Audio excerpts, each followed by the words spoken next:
Podcasting muscle's not exactly what it normally is. Oh, that's all right. But, That's all right. I could talk your ear off. What's that? I could talk your ear Good. off. Let's do it. So real quick, Yeah. welcome to the Thanks. podcast. Thanks for having me. Thanks for doing this. I really appreciate it. Why don't you tell everybody who you are and maybe some background, Okay. where you come from and how you got here and how you got interested in local politics and what you're trying to do. Yeah. So you'll remind me about 50% of those questions. Oh, yeah. As you go. So my name's Shyane Machen.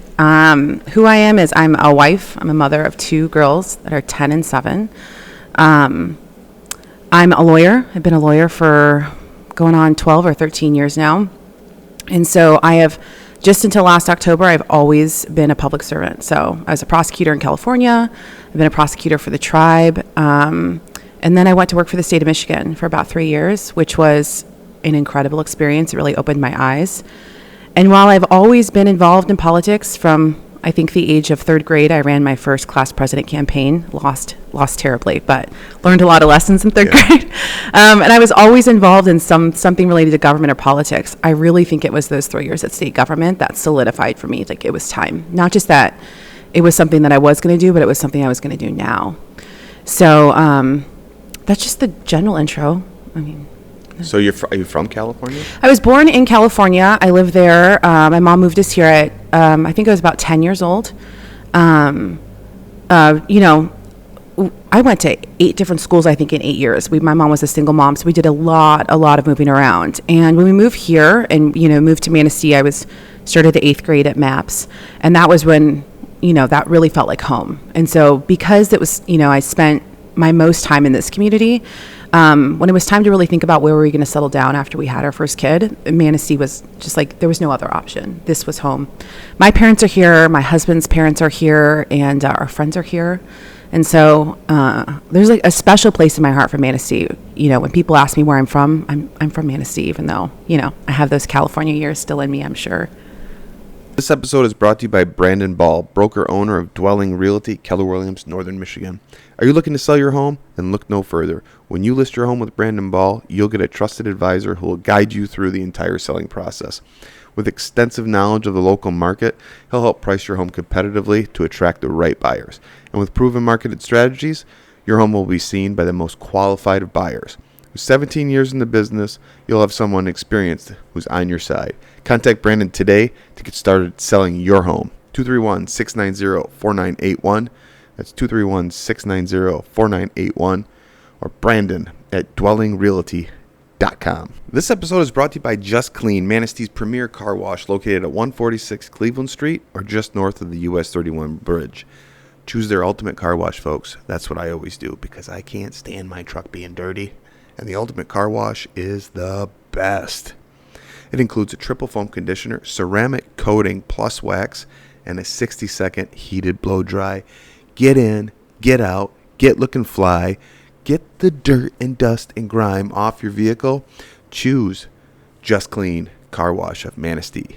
You got the California. I do. You can't. You ever watch the Saturday Night Live episode, The Californians? I have seen that one. Yeah, I have seen that.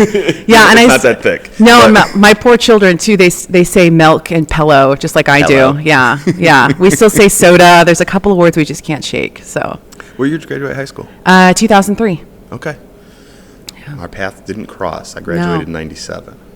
No. So. I think I went to school with someone you were related to, though. Well, probably. Drop a name.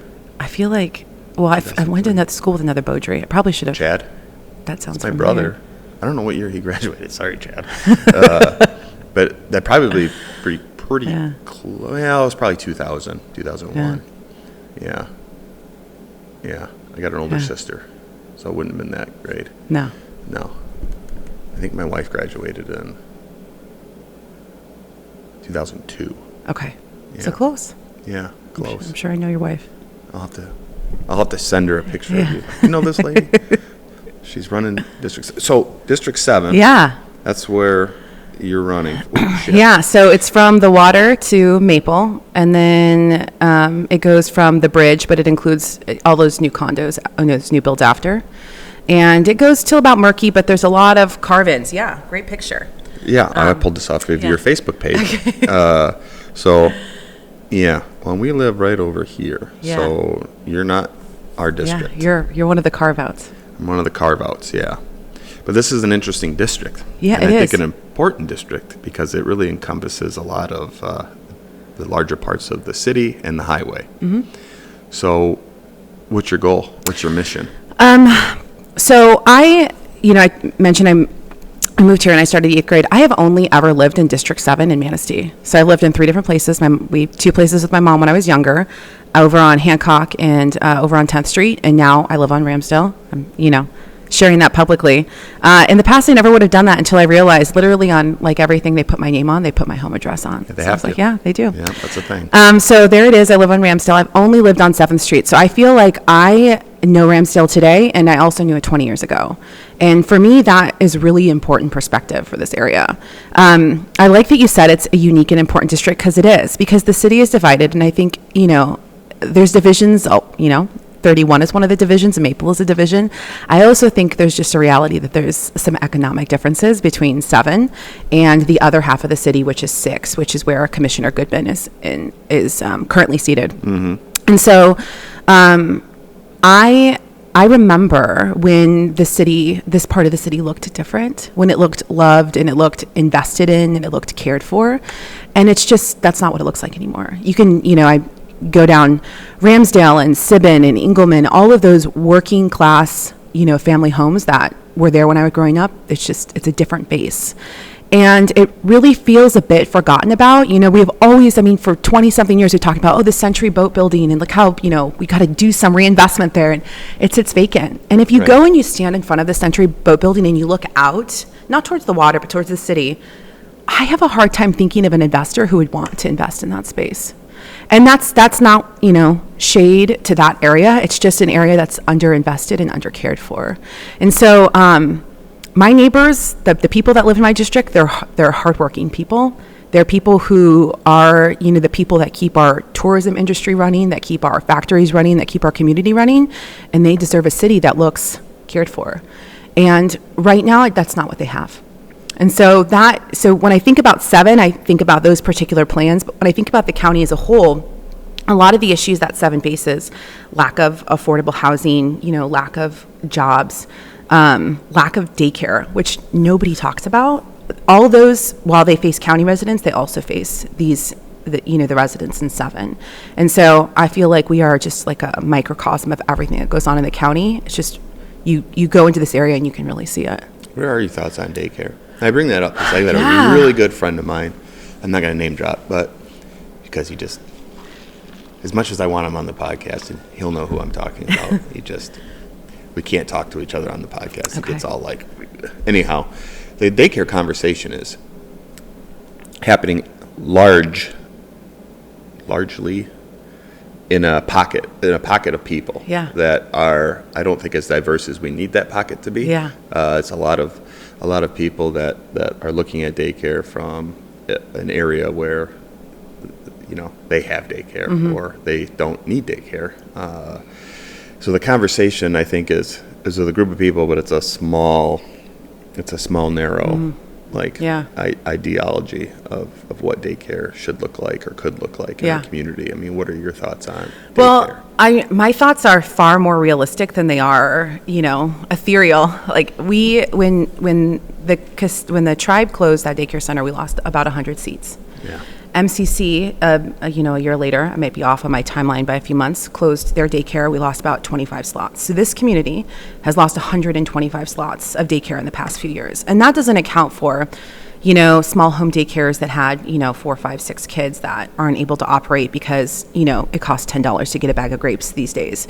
And so my thought is we've lost a lot, and we were already years before in, what the state referred to as a state of emergency regarding daycare. Right now, there's actually a big initiative, and I'm going to mess up. I think it's Northwest Michigan. I can't remember the name of them, but they're actually, they're project managing, I think is a fair way of describing it, coming in and having conversations with community members about daycare, what they need, what they lack, what they're looking for. And so a few months back, I actually got to be part of one of their focus groups and talk about them to say, here's our problem. Here's some solutions we're thinking about. What do you think about these solutions? And that was great for me to be in a group of other moms who are working, and to talk about our needs and what they've experienced, and some of like the, even sometimes horror stories that they've experienced trying to find it, or, having it and losing it, or, whatever. And so for me, it's not academic. It's like, this is real life. My husband works and I work, and we need reliable, affordable, safe childcare. And so when I think about solutions, I think about something that looks like a lot like this, organization coming in and having conversations with real people. And so you didn't ask this, but like my next step is be like, okay, so you've collected this information. What do we do next? Well, there's work that they're going to do at the state level, and that's great. I think we should support that. I think we should glom onto that when we can, and it benefits Manistee, because not every solution that's going to work for Wayne County is going to work for Manistee County. And I think we should pull from them what we can, but I also think we need to take a look at the local landscape and saying, what are we doing to encourage people to open daycares? How are we making it affordable? How are we cutting down on bureaucracy? Do they have to go through all of these zoning processes, and do they have to fill out all of these forms? Because every piece of paper, or every, step, every license, every dollar is maybe needed for, in some cases. In other cases, it's just another barrier to entry. I mean, these are businesses that people can run, and I know moms who want to run them. And I know people who aren't moms who want to run them. And so have we looked at things like, brownfield? Are there buildings that we could, offer tax breaks on, or we could clean up some of the zoning, issues on, so that people can open daycares to be accessible? And can we do that in the city somewhere? Can we do that for our residents who work and support this local economy that our county relies so much on? I think the answer is yes. I wouldn't be here, and this wouldn't be my issue unless I thought the answer was yes. Well, I know it's a big topic for sure. Yeah. I'm glad that's one that you're looking at taking on. Yeah, I don't hear anyone else talk about it. I'm sure that it's not a coincidence that I'm a mom who works and has always worked when I've had children and talked about it. But it's I think we lose sight of the family impact, but you lose sight of the economic impact too. Like people who really want to get out there and work and simply can't because those resources aren't available. There's no place to take their kid. It's not. The school shouldn't be a daycare. Yeah, there's lots of thoughts on that. After school programming. After school program, before school program. But what I mean is, like, teachers shouldn't be daycare people. I don't think that they want to be. You know what I mean? They're there to do a job, and like the after school programs are great, and I don't think a lot of people know about them. Now, I just found out that there's a whole program at Jefferson right now where kids can go for basically a school day, right, in the summer. I'm not familiar. Yeah, I just had somebody, okay, maybe I that up, but I think there is a program. In fact, when I run over there, I always see kids during the week outside with probably parapros that are working throughout the summer. So that I believe that there is a program. Yeah. And daycare isn't enough in our community, right? No, the casino is the largest employer that we have in the county. And a lot of their shifts and workers aren't, 8 to 5, 9 to 5 workers. They're people who are looking for daycare. I mean, our biggest hours, employers right? our biggest employers are 24-hour businesses, corporations. Yeah, I was going to go next into the factories, and the same thing, third shifters. And so that's all over in your district too? Mm-hmm. So how would you work with, say, the DDA and Filer?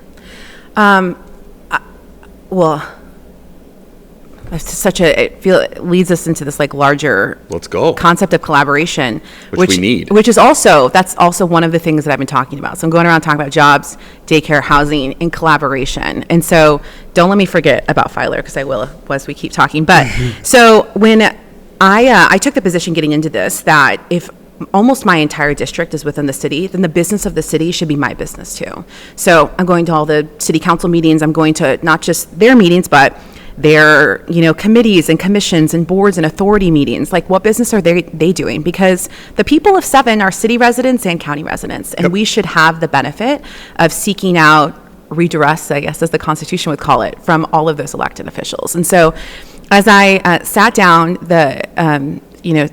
almost all of the city council members were gracious enough to meet with me and just discuss the business of the city. And so one of my questions I had for them and for everyone on the county commission that was willing to meet with me was, why is there not more collaboration with the city? I start with, tell me what's the collaboration with the city or the county, and tell me why there's not more. And nobody had an answer for why there are more. One really astute elected official said, it's really, she said, it's an anomaly. Like, no one can explain it, and it seems that nobody has been able to solve it. And so why isn't there collaboration? I think that's I am a citizen, I'm a resident of this area, that's a question that I'm asking now. If, the city needs something, for its residents that are going to benefit city residents and county residents, we should be having a conversation with the county. Like, how can we partner together to get this? And so as I go to these dozens of meetings, you hear about, wow, there's a lot going on in the county that I had no idea about. There are people working in all of these different areas, and it was so exciting to see all of this. But it also occurred to me along the way is I don't think that this person is talking to this person because they're working on something that sounds a lot like that, and I'm not hearing any overlap. And so, the spirit of Manistee County and maybe Northern Michigan, I've never lived anywhere else in Northern Michigan, is very much independent. We like our communities to be, in some cases, islands. And I think that culture, that mentality has had some maybe negative impacts that I'm not sure I've heard anyone else consider. And so when I think about the problem of daycare, that's not a problem that can be solved without county and other local and city and other local elected officials. We have to work together. And that is the same answer I would have for blight. That's the same answer I would have for, bringing in developers or, bringing in other housing. That has to be a community collaborative, a process. And so my response to all of these is like, well, we need collaboration, and we need a group of people who are experts willing to come together, and we need a group of people who know people. And so, forget what specific problem you asked me about how I was going to work with Filer and the DDA for. Like the DDA. I mean, they, and again, to use your words, no shade, but I feel like what they could be doing in Filer would spread its way throughout the city and the county. They could be doing more at their community level than what they're currently doing. It just seems like an afterthought. I don't see much going on over there. I mean, I technically live in Filer. Okay. I mean, I do live in Filer. There's nothing technical about it. Just inside. That's where you're the carve out. I'm in the carve out. I'm in the carve out. I won't be giving my address out. But so I try to stay connected as possible. If I could just talk for just a little. I try to stay as connected as possible. I love knowing what's going on and being a part of conversations, because I'm kind of an idea guy, right? But I think we've got enough idea people, right? And maybe I don't even need to be the idea person. I try to do more volunteering and more things to stay really connected and feel like I'm actually contributing to the community in a positive way, because I can't run for city office because of where I live. I don't own commercial property or anything in the city like I used to. I'm also a ram. As one of my best friends said to my wife the other day, he's such a ram, because I don't think that translates well for, being in politics or anything like that anyways. I guess I'm rambling right now. I don't know where I'm going with it. But what I'm trying to say is I like you, and I think you'd be great for District 7. And I think that there's more coming from you than just county commissioner, and just this little bit of conversation that I'm having with you now and the brief conversations that we've had leading up to this. So I'm excited for you and for the district. But I do hear the same things from other people running or that are currently in city and county government about bridging gaps and bringing people together. And that's where the ram in me comes in. Okay, but how do we do that? That's great. You know what I mean? How do we bring these people together and say, okay, here's a whiteboard. All right, now what are we going to attack? What are we going to, what is urgent, not urgent? What is urgent but not important? What is important and urgent? Okay, so let's focus on this, and let's just get this shit done in the next 6 to 12 months, and then we'll move over to the other piece here. Yeah. But let's do this thing. Yeah, You know I what I agree. mean? Because I think there's a lot of word mess and not a lot of action. Yeah. And I think the people that you see on the keyboard warriors that are constantly bitching about things and aren't doing anything, they want to see action. Yeah. You know, so to give them a little bit of leeway, I see you, I hear you. Yeah. But there is no real action on anything. There's just a lot of agencies and people working in different committees and stuff like that, but nobody's really doing anything to bring them all together. So I think you've identified a problem that's actually just part of the problem. So I think two things are happening. One is there are some things that are not a lot of action on. And I think that the second is we are not great at advertising what we are doing and what is going on. Like you said, you try to be involved. If you're not going to city council meetings and county commissioner meetings every month like I am, there's no way for you to get all of this information because, we're not doing it on a website. We're not doing it on Facebook. And if you are, you're having to look for it because I've gone through every screen on every page in these websites and I'm not seeing it either. I watch it on YouTube. Yeah. I mean, so some of us are YouTubers, some of us, And so, reading, every article in News Advocate isn't realistic for some people. Some people, they're getting up, they're going to work, they're feeding their families, and they don't have time to go and find the information. We have to bring it to them. And I don't think we're great at it. And I'm not sure that there's anyone in city government that would disagree with what I just said. I think that they know that we're not getting our message out there. And so I think that's part of it. The other part of it is how do we actually get stuff done? So I maybe it's because I can identify with your description of yourself. I've always been referred to kind of as bull in a china shop, and that's soft. It softens as you get older. You learn how to refine it. A couple of reality smacks to the face, and you humble yourself and you figure out how to do it a different way. But I think that we do need those types of people in these areas because I think that those people, for people who aren't just going to say, I'm here to get the work done, I'm going to be accountable because that's what it means to be a good elected official. I think that we need people like you because I think that a lot of elected leaders and people are oh, James is here, we better make sure that we have our ducks in a row, and that's part of citizen accountability. So I like the RAM. You won't ever hear me hate on that that style. They used to tell me you'd make a good lawyer, but it was never a compliment. And so that's I find myself kind of in there. My mom calls me a cleaner. And so what would I do step by step to get us from, let's just take daycare, the problem of not having daycare, to the end is you have to, if you're on the county commission, you're a group of 7. Mr. Dance is the chair, and he's a great chair, and he's a great leader. But you all have to be on the same page about what the end goal is of this before you go out and start involving other local. So you start there. Whether it's a work session or you're at a meeting or, you all have dinner together and you say, this is the problem, this is the solution I'm looking for. Do I have your support as we move forward? And so once you get local support, then you go, you say, who do we need involved to solve this problem? It is not enough just to have, we want to make sure we have Chamber of Commerce representation or DDA. It's who from the Chamber is going to be best situated to do this? I know that the Chamber has money right now that they could give to people looking to start a daycare in this area. They've tried to partner with other organizations who've declined to do so, right? So now I know, okay, this is the person at the Chamber. Who at the DDA we need? I know for a fact that factories are interested in being part of the solution for childcare. Who do we need to talk to at Morton or PCA or any of the other wonderful, partners we have? Let's bring them together. Not every week for 2 hours while we all sit and chat. Let's have a very targeted agenda. These are business leaders. They don't want to be in another meeting Nobody where we wants to be in a are meeting not anymore. accomplishing something. And so, so if you and I are meeting at 10, we're meeting at 10. And if it's 10:01, I'm hey, James, what's going on? What do we got going on here? Because we got to move.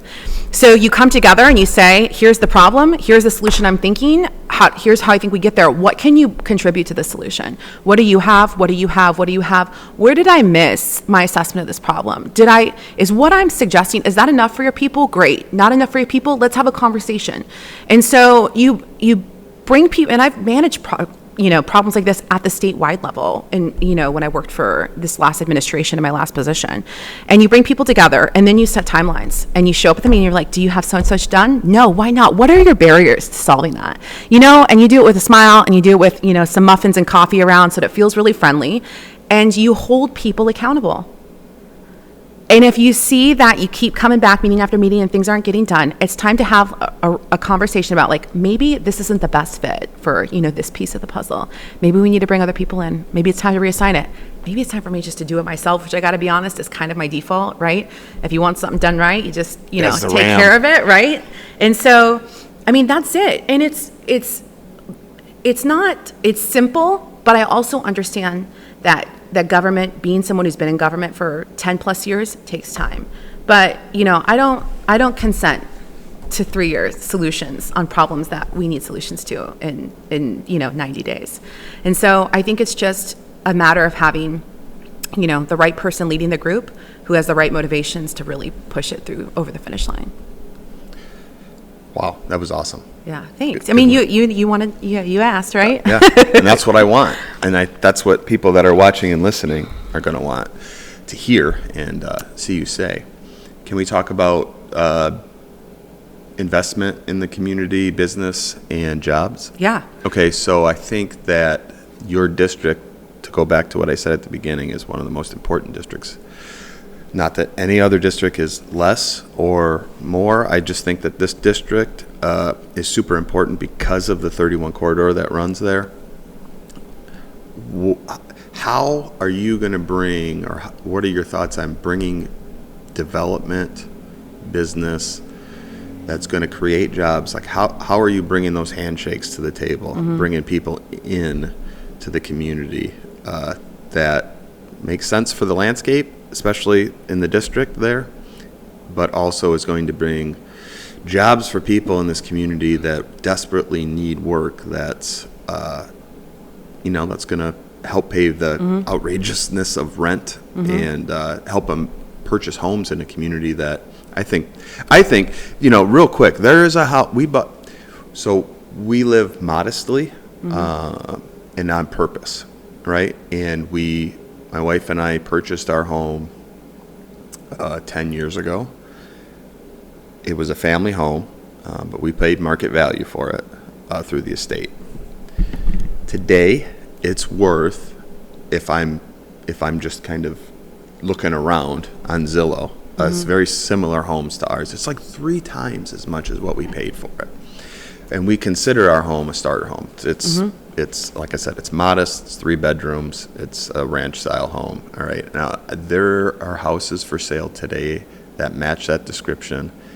It just, to me, it's like there's no way that somebody starting out in life can afford, unless they have one of these really awesome jobs that pay a ton of money.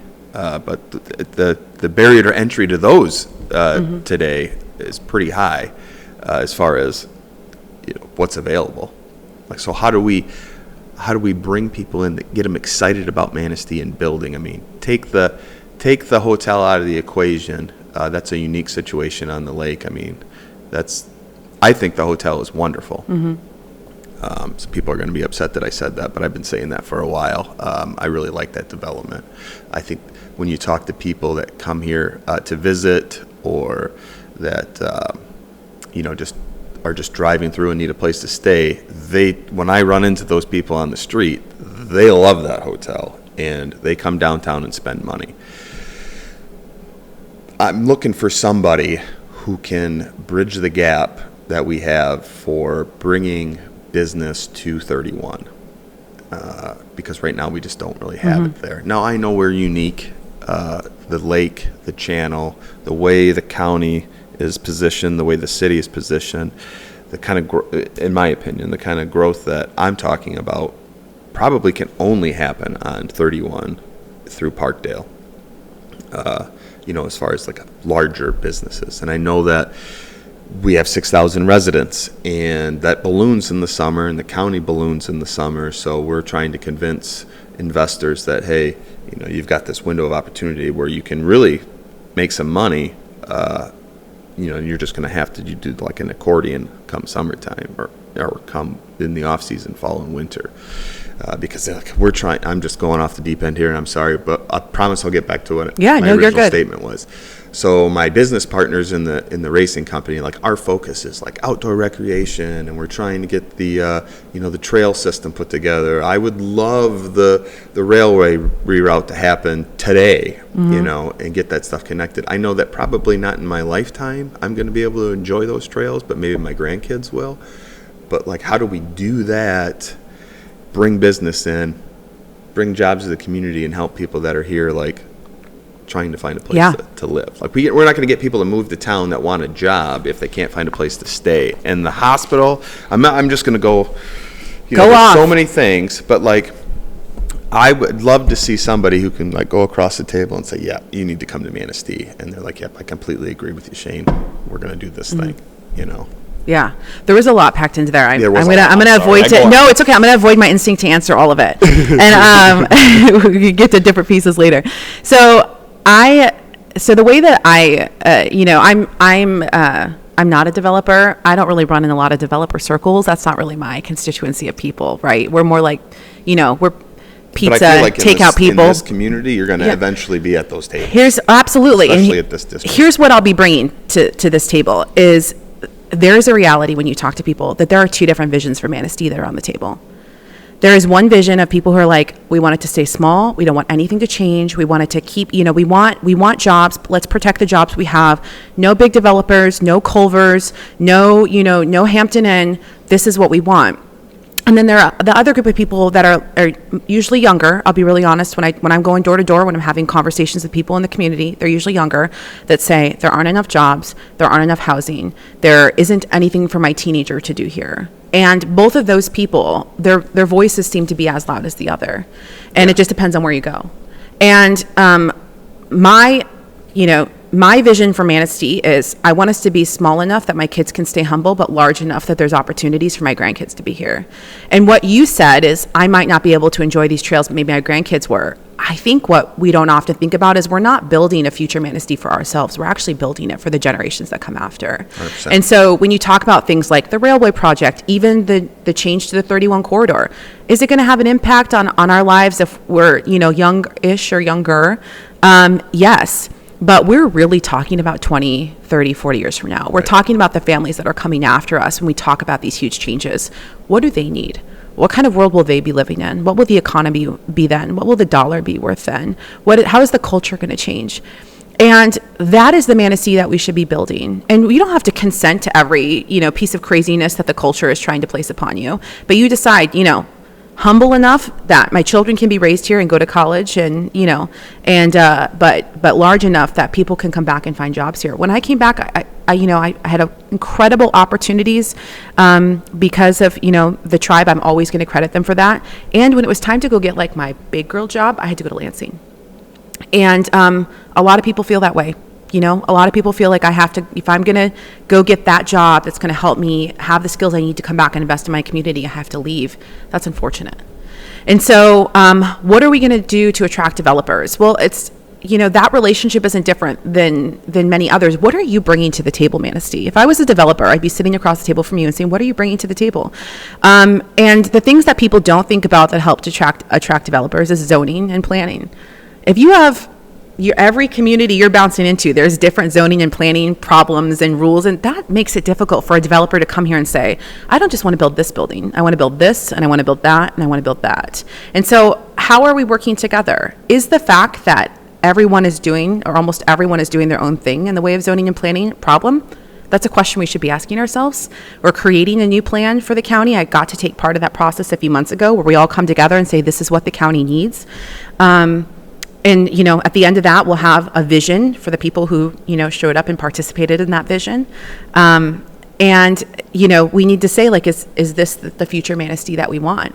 But I think, to speak to the people, and I'm related to many of them, who want Manistee to say the same.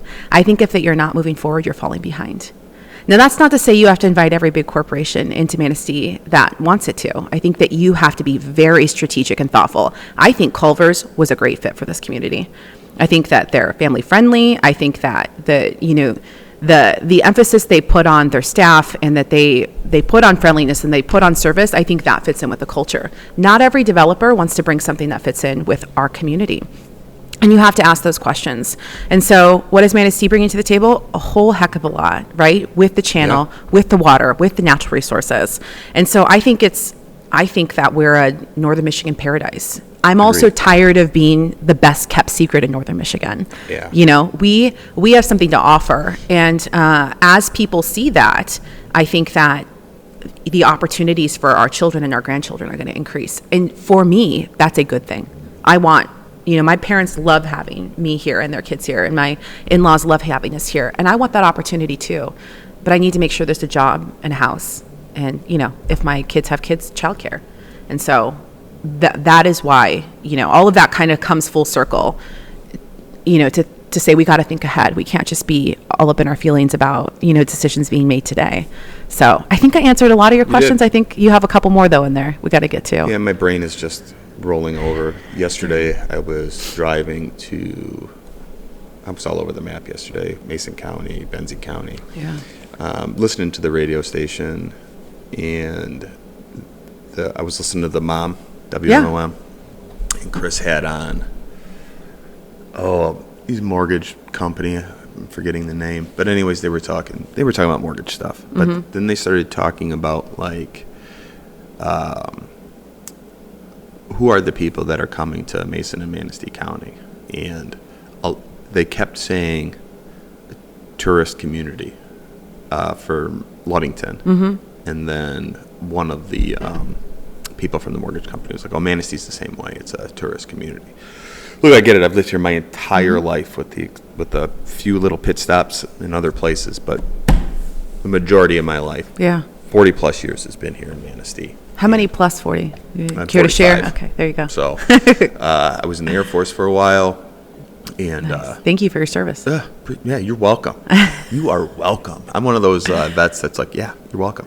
1%, right? Anyhow, it's always been a tourist town. Yeah. Even when I was a kid.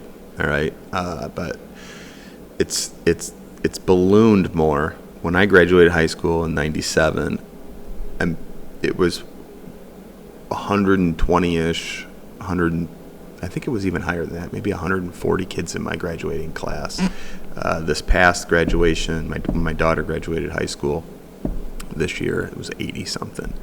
So that speaks to the median age. So we're getting a ton of retired people. In the past, it used to be our community members that aged would just get a place in Florida, but they would come back here. Now, they're not. They're staying, and other people are retiring here and not retiring to the warmer climates, which is great, but it's also a double-edged sword. Our community's aging up, and we don't have as many young people in our community. I think that's obvious. I mean, if I just look at the graduating class this year, my youngest daughter is going into third grade, and there's 3 or 4 third grade classes. I mean, that's not a lot of kids. And so that speaks to the jobs, that speaks to the availability of housing. When we were doing the Run the Pier race, and the 10K portion of the race went up Dunes Drive. I'm not singling out Dunes Drive, but the reason why I'm bringing it up is because I door knocked there to let people know that we're going to have 100-ish people running down this road for about a half an hour. And out of like the 6 or 8 houses that somebody was available to talk to, 4 of them were short-term rentals. And they're all like, "We don't live here." I'm like, "Well, if you're going to be here tomorrow, just so you know." And it's a lot. It's a lot. And I don't begrudge anybody who wants to make a little side hustle, right? Have your house on Airbnb or whatever. I get it. I completely get it. I mean, it's good money, right? But it's scooping up. And now Dunes Drive, now people aren't going to rent those houses that are working in the restaurants here. No. It'd be great if they could afford to, if they were making that kind of money, working in the food service. But it's citywide for sure.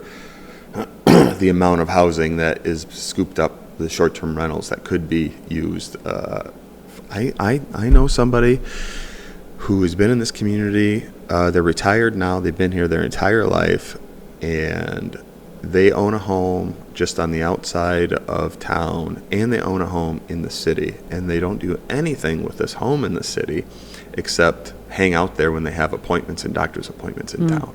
All right, like this generation, this boomer generation that's holding on to shit that they used to get rid of, they used to sell, or they would have it for their kids, is now just like hoarding all this stuff, and it's frustrating. And I don't know what to do about it. I mean, what are your thoughts on the short-term rental? There's been a lot of talk with we need to shrink it or we need to cap it where it's at and not allow more to come in. But I think having something like legitimately drawn up, because I think there's a lot of talk about it, but there's nothing actionable about it right now. And they're popping up. They're still popping up. Yeah. So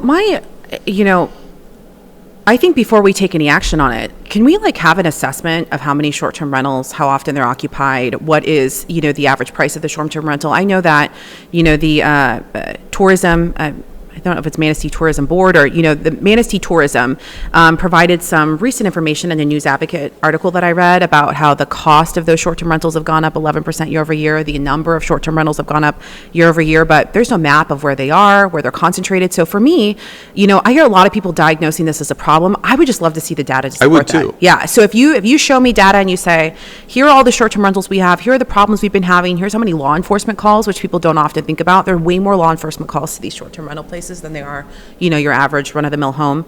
And here are the problems we're having. Here's how many tourists we come. Here's the percentage we think are going to be using short-term rentals. And then let's equilibrialize or find your equilibrium. That's the word I'm looking for. Find your equilibrium in the system. Because, a lot of people want to take action, and I just haven't seen the data to support what action we should take. So I'm all for, addressing this problem, that what people have diagnosed as a problem. I just want to make sure that we have the right diagnosis first. So, when we moved here, we've been here back home for going on 11 years now. We looked at 31 homes. 31 homes. And I got to tell you, I am not a picky woman. I am never the one that says, no, I'll live in anything. It doesn't, I grew up in a mobile home. We grew up living sometimes with, friends or family members because that's what we were able to do. So I don't need a lot of space. I was shocked coming from California, coming from New York, where I went to law school, to find out how much these homes cost. And this was a decade ago. It is only getting worse. A decade ago, and you looked at 31 homes. You can't look at 31 homes today. No, you can't. No, I agree with that. You're right. Well, that was over a couple of years because we weren't giving up until we decided, I think where we're at is just fine. I think we've been there for a decade. So I agree that looking at short-term rentals absolutely has to be on the table, and we have to have conversations about that. And I also, want to make sure I'm acting on good information. And I go to the city council meetings where people bring this up, and I've heard people say, we're going to work on this or we're going to address it. We have a work session, and I too have not seen any action. I would love to be a part of that solution because I think that problem or that, area has to be a part of the conversation about affordable and available housing. You had Karen Goodman on a couple of weeks ago. It was a great interview for anyone who hasn't seen it. You should. She's what? She's the greatest. Oh, okay. Yeah. And she had a line where she said, we are really oversaturating areas of Manistee County with apartments. And so when we think about future growth, I'd agree with that. With what we're looking for, to get back to your question, developers, we need houses. Yeah. We want to, people work really hard. People who either go to school or enter a trade, a lot of them want their own home. And that, when we talk about who's coming and who's moving here, that is a huge missing piece for us. And I think that having discussions about short-term rentals is part of the discussion about affordable, available housing for families. Yeah, and like I said, I don't get on anybody who's trying to, use a short-term rental as a way to make income, right? Because I've looked at properties to buy to rent, like long-term. Yeah. But when I talk to some people, they're like, well, you could make like an extra $60,000 a year if you just short-term rental that. Yeah. So it's like devil's advocate, really. It is. And, I'm sure there are a lot of really incredible landlords in the community. I'm sure they are. I was speaking to a young professional at a Chamber of Commerce event a few months back. Master's degree, had a fancy, what are they called? not internship, but, something he did in DC, and he comes to move here and try and find a house. And he said, I looked at 4 apartments and 3 of them had roaches. And it was like a gut punch, like There's roaches in Michigan. like here we are, right, trying to sell Manistee, and this young Right. professional comes, and 3 of the apartments he looks at have roaches, and it's like, and that, he's like, $1,200 a month for an apartment. Yep. That's, that. I was at the park. Is it the Lighthouse Park? Is that what it? Not Lighthouse Park. It's the park that's all wood. I always forget what it's called over there on First Street. And took my daughter there, and then there was a gentleman that came there with his daughter, so he and I just started talking. I'd never met him before. He works at the prison, and he makes, for this community, an amazing living. I think he said he was touching $90,000 a year. Thank God for our prison guards too. Honest. And he had moved here for this job from Muskegon. He's been in the corrections for a while, but moved up to Manistee. And I said, well, where do you live? And he goes, dude, it took me forever. I was commuting from Muskegon to Manistee for 9 months and couldn't find a place to live. So he was renting an upper level of a home here for, there's a bunch of apartments, and there's like a studio above. And it was like $3,200 a month. He tried to get into, because he didn't know, it's just him and his kid, that's it. He tried to get into one of these what's the place on Washington, like that apartment set up there. And of course he couldn't, because he makes too much money. Subsidized. And he's like, everywhere I went, we're like, well, this is subsidized, you can't live here. He's like, Jesus Christ, I just want a place to live. So now he's spending $3,200 in rent. Yeah, until he plus the commuter cost. Plus the commuter cost. And that's, so I've heard that story from doctors who work at Munson. I've heard that story from young professionals, other young professionals in this community. There's too few of us sometimes to mention their name, but other young professionals in this community who are staying with friends of friends in their basement. Yeah. Because they don't have anywhere else to stay. Try bringing a construction crew right now and finding short-term housing for a whole construction crew to develop something, right? So we talk about developers. Where are those workers going to Hotels. stay? Yeah. And so, but not in the summer, right? And so then you're back. So what are we building in middle of December or, January when hotels when costs at hotels are at their lowest? And, it's almost like this problem that feeds into each other. I think a great community, besides being built on, the backs of the people who work hard and keep it going every day, is like housing, jobs, and, that like special something, right, that a community has. And we were really struggling in 2 of those areas. I think we have the special something. We've always had it. But I think that they feed into each other, right? So the lack of housing, people don't want to bring jobs. The lack of jobs, make it difficult to build new housing. If we have jobs, and people can't find anywhere to live. And so it's a problem you have to look at the same time together. And the solutions for both have to be mindful of the problems that the other is having. Yeah. Yeah. I'm not looking, Betsy. She's like, you got to take a time out. Dude. When we sold our business, I feel kind of shitty, because it's empty. And the young man that bought the property, he's been struggling to try to find something to go in there. And it's crazy to me, because I was like, I would think that place would get scooped up right away, that somebody would put something in there. Being on that corner, downtown, vibrant downtown. But, it's all those things. It's just like the door, he's getting the door knocked on, but it's people with no plan, not enough money, timelines don't match, so it's still vacant. I'm like, ugh. Kind of hurts me a little bit. Yeah, and in the ego. But. Like I said, I've worked in public service until last October when I left the state of Michigan, and I started my own law firm. And I'm not sure that you have the entrepreneurial spirit. I see that in a lot of people. The name of the woman at Millennial Decor is escaping me, but every time she talks, I'm like, this girl has it. She's like that entrepreneur. And so as a young entrepreneur starting for the first time, I was surprised by how few how little community there is among entrepreneurs in Manistee. Is there a place we can all come together and talk about our ideas, or, I feel like We could do it here. Right? Like there's like some of the greatest problem solvers we have are people who are entrepreneurs. Like, why can't we come together and say, here's my problem, here's my dilemma, what can we do about it?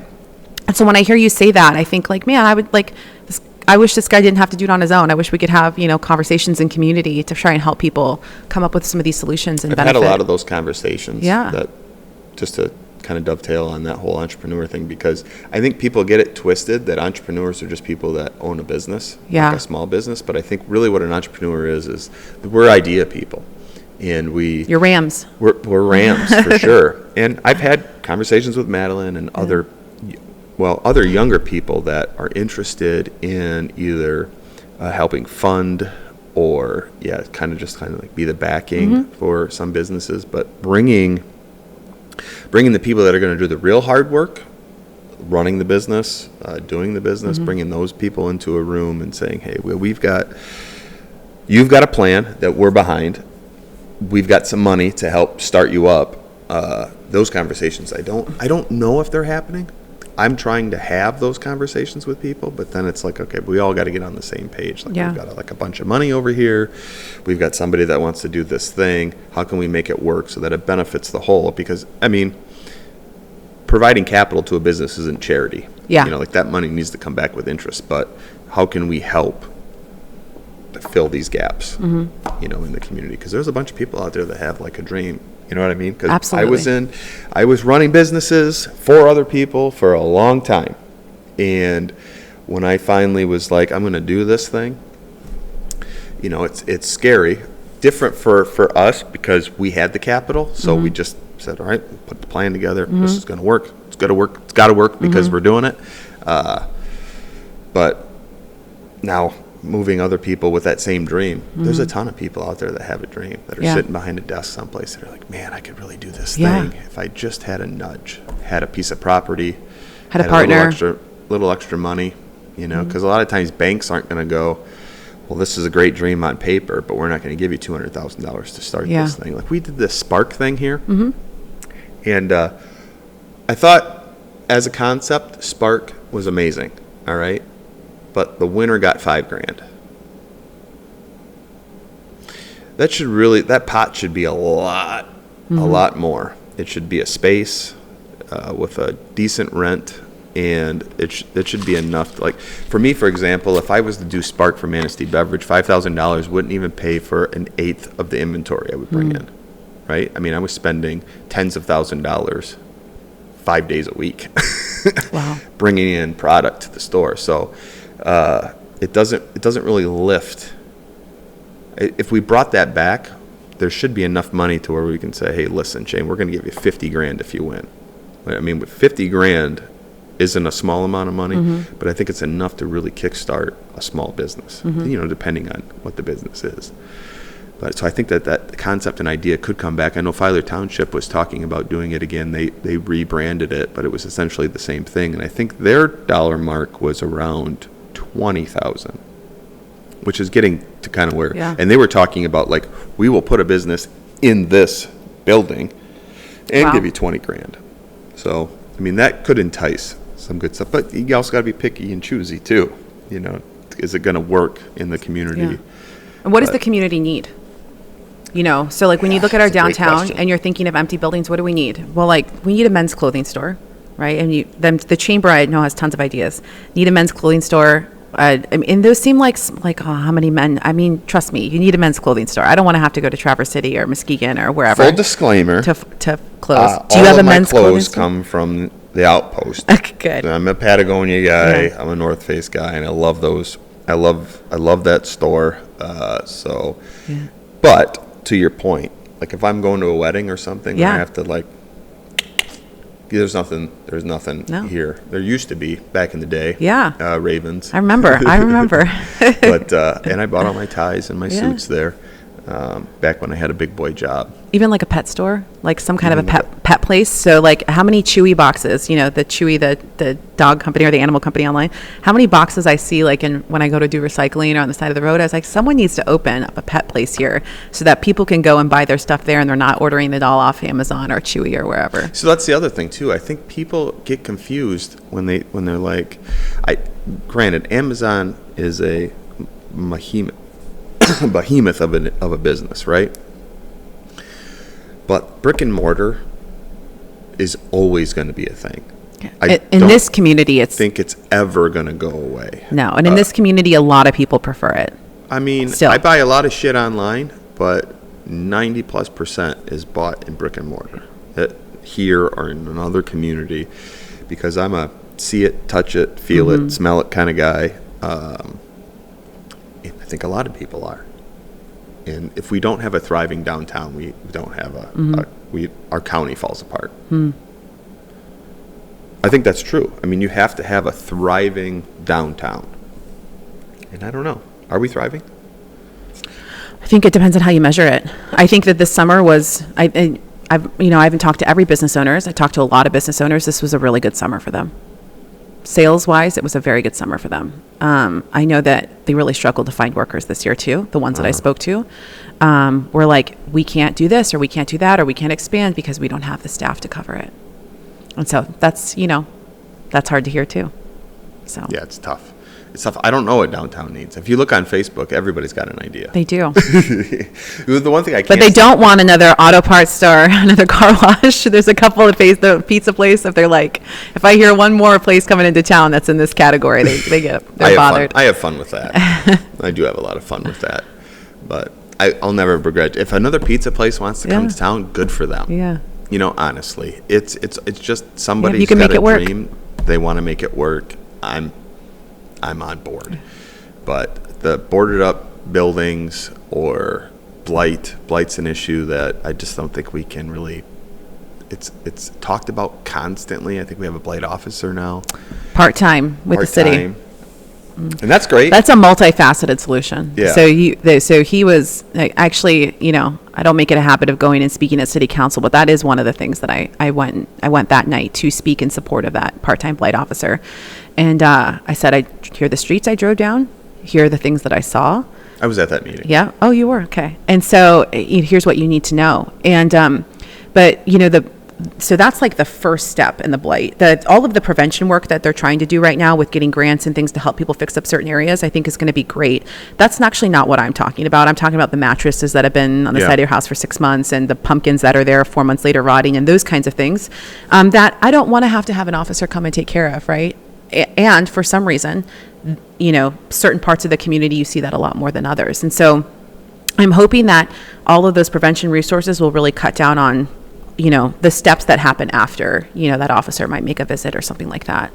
So I think that'll be a great addition to our community. I'll be really interested to see how the effectiveness of it, because after you write the ticket, there's a court, there's a collection, there's all these processes that people don't think about. And if those processes aren't doing what they're supposed to be doing, everything that, that officer is doing is for naught. And so there really has to be a lot of follow-up and partnership to make that work. Tough job. Yeah, absolutely. So I want to finish with one kind of larger question. I always look at things from how would a business do it? So I'm trying to figure out how to phrase this. I would like to see our county, city run like a business. So like you're talking about processes and all of this, checks and balances.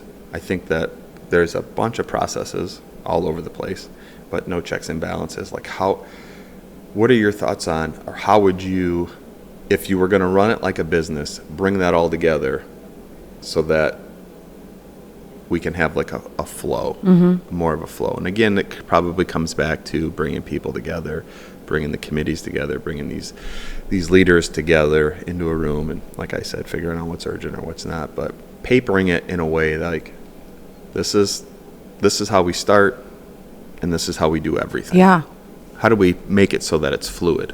Yeah.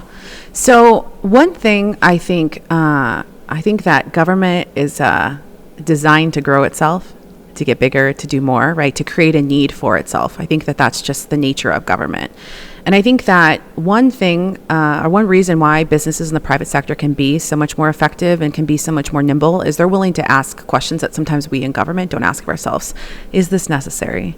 Yeah. Do we need this? Oh, we think we need another part-time assistant. Okay, where where don't we need something that we're spending money on? So like for every dollar you're asking, and tell me where there's a dollar that you might not need to spend anymore. We don't do that in government. It goes like against the nature of government for some reason. So for me, it's like, how are we measuring effectiveness? Let's do something where, let's say, we'll just say James is going to open up a food truck in Manistee. What's that process look like? What's James's step one? How long does it take James to get through each step? Okay, so let's study that, and we'll run that as a trial, and we find out that it cost James $5,500 to just get licensed for a food truck. That's not to order the inventory. That's not to get everything else you need. That's not to hire employees. That's just a license like a food truck and go through the health inspection processes. Now, what are the odds that James is going to make it from day one to the end based on all of these barriers, paperwork, inspections, some of which are absolutely needed? I want my taco trucks to be clean and licensed and all of those things. And I see taco truck because my parents just bought one. And so I'm walking through this process with them. And where can we eliminate things along the way? Now, the people who are doing the work, they know what's necessary and not necessary. They do. The people who are doing the jobs most often are the best assessors of what is a waste of their time and what is not a waste of their time. And I have not heard or seen people ask these questions or run these trials, but like, you do this for the citizens that you're serving, right? And so I think that we just have to ask those kinds of questions, and you have to do it in a way that doesn't make people defensive. No one's looking to take away anyone's job. We just want to make sure before we continue to add positions that increase taxes permanently, create a burden for the economy and, our citizens, that this is something that's going to measurably, markedly improve the lives of people. And because we're not asking that, I think that some of the decisions we make because, we don't have information to make better decisions. And I think that the way that you view your role in these elected positions has a lot to do with that. So I'll talk to someone and talk to an elected official, and they said, well, I'm an advisor. I advise. And I think to myself, I didn't really elect you to advise. I elect you to be the gatekeeper and to be the BS detector and to make sure that my money that I'm working for, that my family's working for, is being spent well, and it's being spent on things our community needs. And so I think if when you're going out there and you're deciding who am I going to vote for, you should be asking questions like, what's your philosophy on leadership? And what role are you going to take? I'm a gatekeeper. That's the role I'm going to take, is that I am going to be the wall in which you encounter, and us as a county board, to have conversations. And once we decide, this is a good fit, these are good intentions, this is the right plan, this is the right mindset, let's have conversations about how to make this work. But to merely kind of sit back and just say, I'm just advising, the staff that we hire, I have not met a person who just wants that to be your role. So I think that, when you're deciding who you're going to vote for, ask questions about leadership philosophy. That's a lot more important than some of these national issues that county people are going to have no say in. Right. No say in. How would, like you said, how would they run a business? Because that says a lot about how they're going to lead a county. I love it. I think you're going to do great. Thank you, sir. I appreciate that. Yeah, I think you're going to do great.